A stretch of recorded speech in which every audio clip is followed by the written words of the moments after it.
iti panagsanay dagiti overseas Filipino worker control operant iti Iliti Solsona. Nagsina Hanggang drug pa iti bypass operation vermicomposting. itinaysayang Dagan kan Mayor babaen Joseph kadagiti Delara pan daytoy nakabagi kat iti.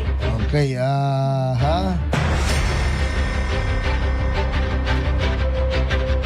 Ay, maminsan pa, tapos rin takat naklaklaron apo. Ito yung signal ni Idol Jamaica Pastor. Ito yung daytoy agundaway. Kaya ito yung araw doon, nagsubli mga idol. IFM News. IFM News. Lokal. Nagsina a drug bypass operation itinaysayang kat babaen kadagiti pan nakabagi iti Linteg iti Ilocos Norte.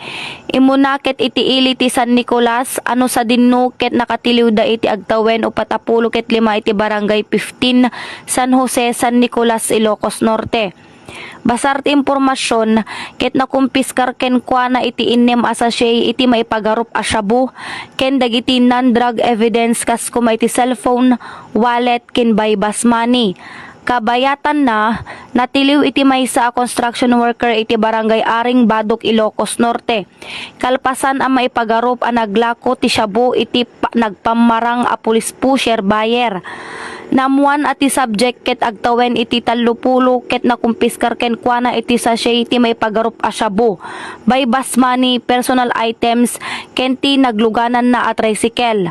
Maipila kadagiti suspect ti panagsalungasing ti RA 9165 when no Comprehensive Dangerous Drug Act of 2002. Para ti IFM News, Idol Jamaica Pastor, Tatak, IFM.